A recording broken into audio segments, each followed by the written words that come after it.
The 21-year-old woman dead and 8 others injured.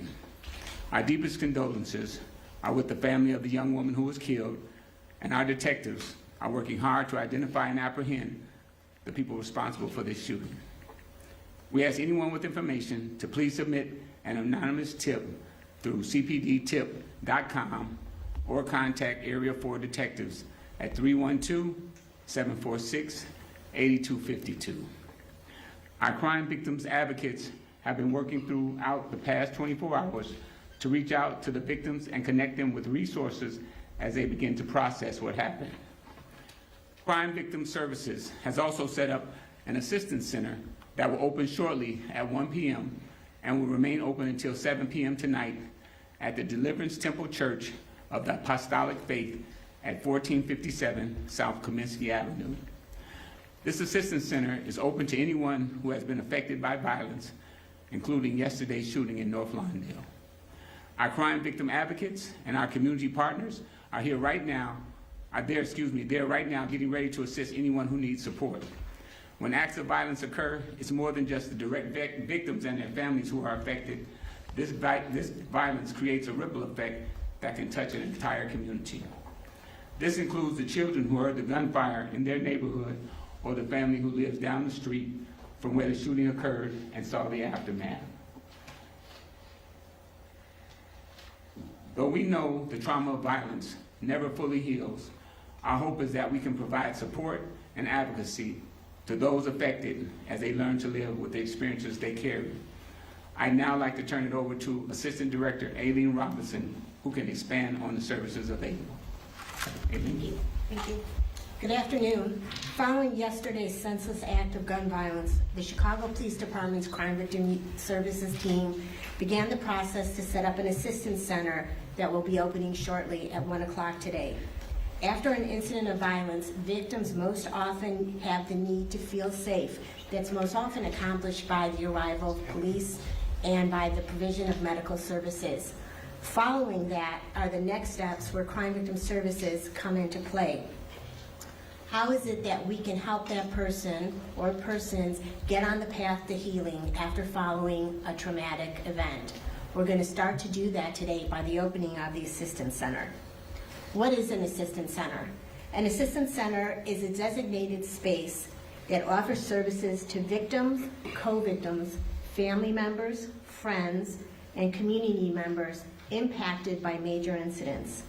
This is an opportunity for us to get into the community and to expedite crisis services and referrals to crucial recovery services. Who's served by the Assistance Center? Today's Assistance Center has been activated to serve victims of this weekend's gun violence. We are also serving family and friends of victims, witnesses of the incidents, residents, and the affected community at large. We're able to serve others impacted by violence not necessarily related to the 10th District incident from this past weekend. What are some of the services that are provided?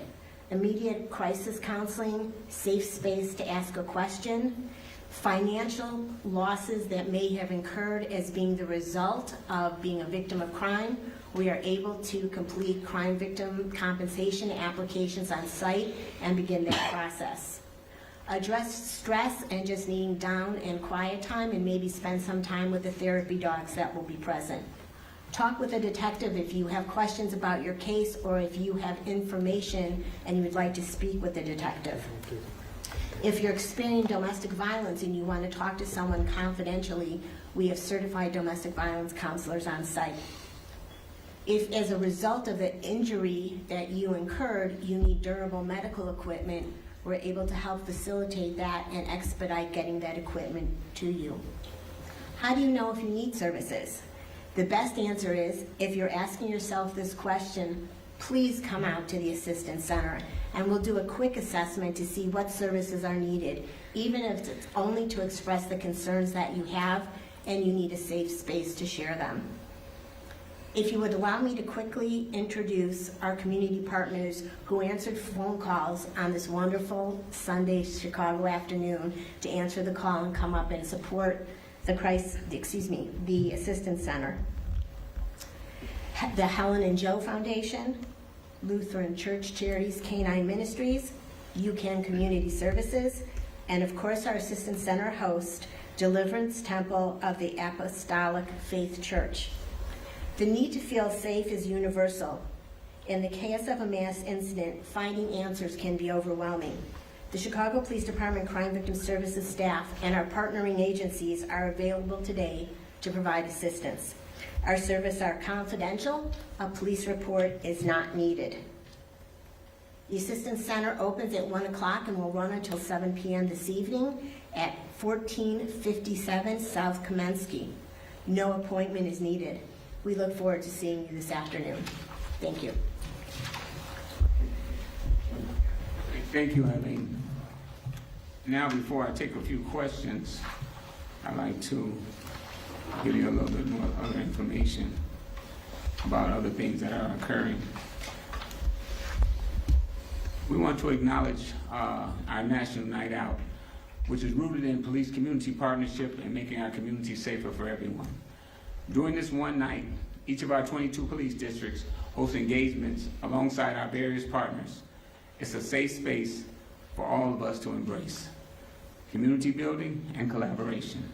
It's also an opportunity for us to come together to stand against violence like this shooting that occurred. We're all Chicagoans who want our families and friends to be safe as we work together to build safer communities. I'll now take a question. Superintendent, can you talk about these proposals? We'll work our way around. Kelly Davis with WGN. Can you talk about the incident that unfolded on Roosevelt Road last night with all those teens, 40-plus arrests? What can you tell us? Those teens that come down, and some of them are right at the cusp of being teens. Some of them are 12, 13 years old. And we've been encountering this for the past few weeks. It hasn't gotten a lot of press. Our posture has been tolerance. And usually when we say that it's curfew and we ask them to disperse, they do. Yesterday, they, so to speak, crossed the line, began to attempt to loot stores, and they did get into one store. A window was broken. Also, they began to damage vehicles, and the biggest thing is the infighting between the teens. So we had over 40 arrests and about over 30 curfews. We had 3 UUW arrests and the other various fighting, different things like that. What do you think the impact is of this mass arrest, 40-plus people? We haven't seen that yet this summer. Right. Well, it should send a message because some of those are juvenile, so it should send a message to the families and to the parents. And we know everyone doesn't have a predictable home life, but we're trying to deal with the youth in a certain way to try to offer other things for them to do and other avenues except arrest. And we haven't arrested people like that, but this group got so out of hand that we had no choice. We had street intervention people out there also who helped us, but it just got so out of hand that we had to effect some arrests. Good morning, this is Sharday Gray with CBS Channel 2.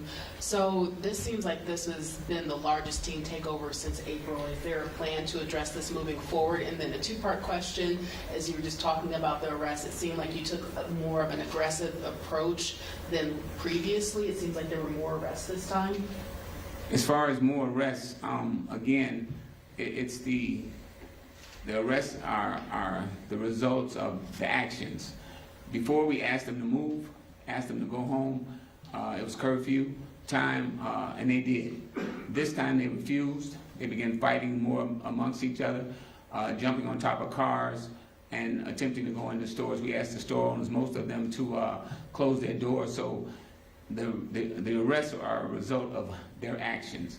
We didn't take a different posture. It's just that when we asked them to start to go home, they refused to go home.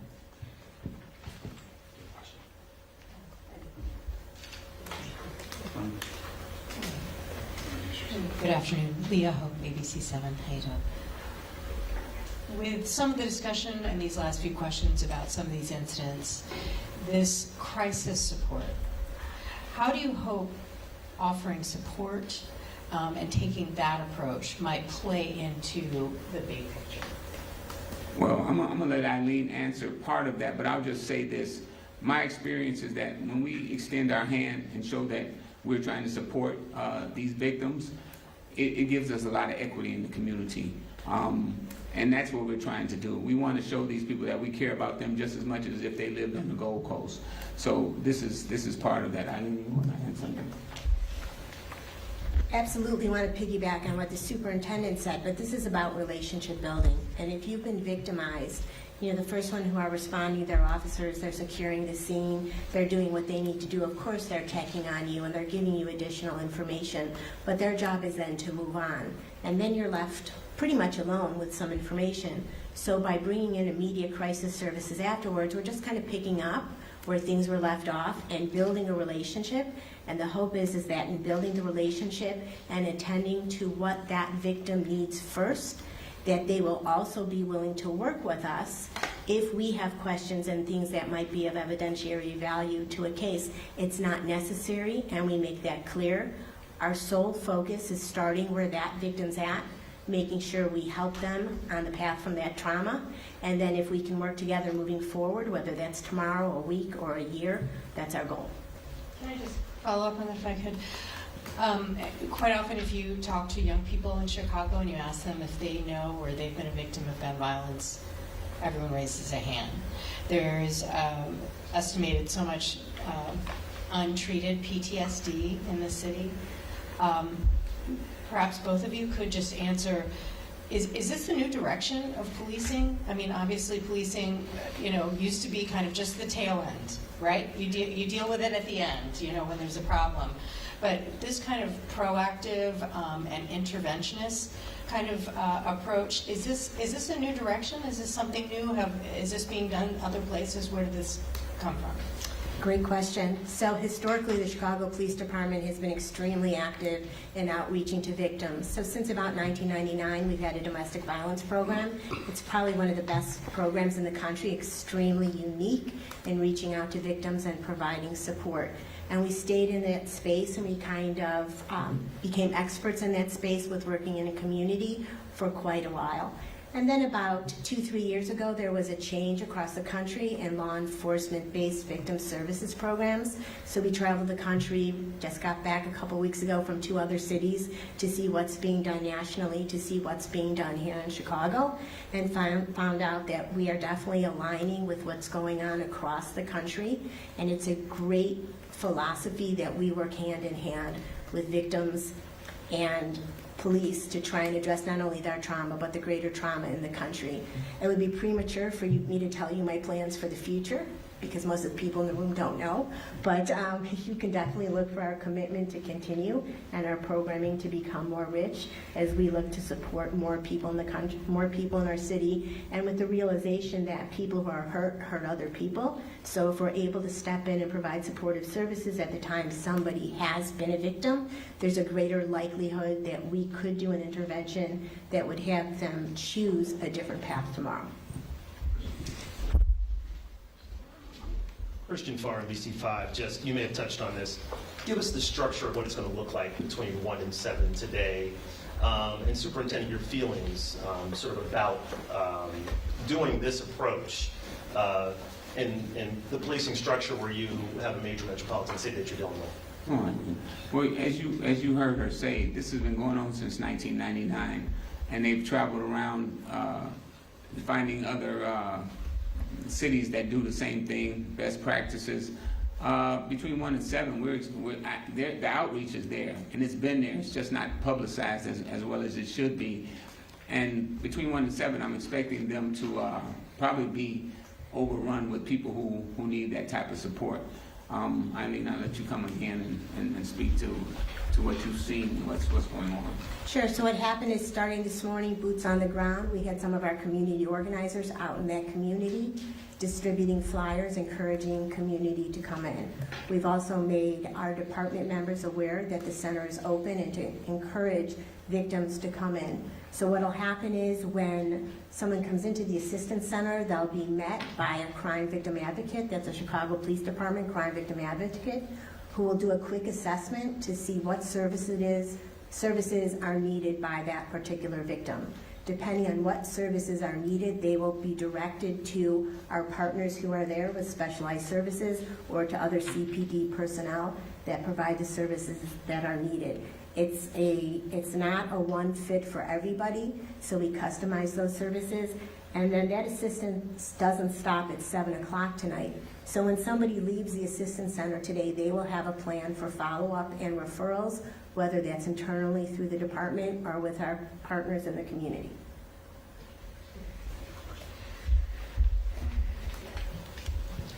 Hi, Jackie Cardenas for Block Club Chicago. I'm here to ask a confirmation question. 9 women were shot on the 1500 block of South Keeler early Sunday morning, but we don't know exactly, what the gathering was. Was it a birthday celebration? What was that gathering? I believe it was a birthday celebration for one of the victims, but it was actually one was a male, but we can't associate him exactly with that. But we did have a male who was in that area, and we're still investigating that part of it. Okay.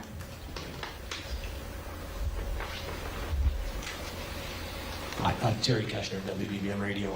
About the Keeler shooting, I'm sorry, was that, you just said, was the male one of the victims? Well, a male showed up at the hospital, and he said he was shot in that area. So we don't exactly know, but we're treating it as he was shot somewhere in that area, although the party that was attended was all female. Do you think that, is there any evidence that, anything to indicate that the victims were targeted because they were women? Because it appears that most of them obviously were. Right, we don't have any evidence of that right now, but we're still very early in the investigation, so we're looking at all avenues right now. And Ms. Robinson, I want to see if maybe you could speak about women being victims of crime, with females, them coming forward. Is that a more difficult thing? Is that a different thing? We provide services and we try and do outreach regardless of who that victim might be, so we're extremely open to whoever's a victim. Of course, historically, we had the domestic violence program where the majority of victims have been female, but as everybody hopefully knows right now, that males and females can be victimized at the same time. Is it concerning that a group of women possibly were targeted? It's concerning to me when anyone's targeted at a party where they just got together to celebrate each other. The fact that it was a group of women, we are having some gender-based violence services available in case the women come forward and they have issues specific to their gender.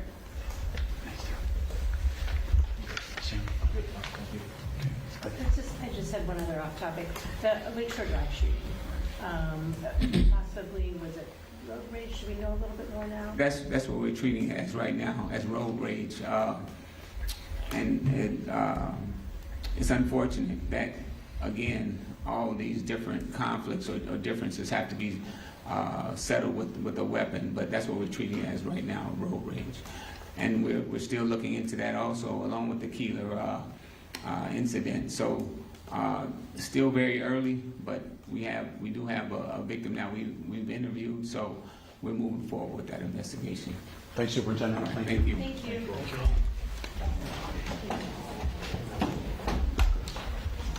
Good.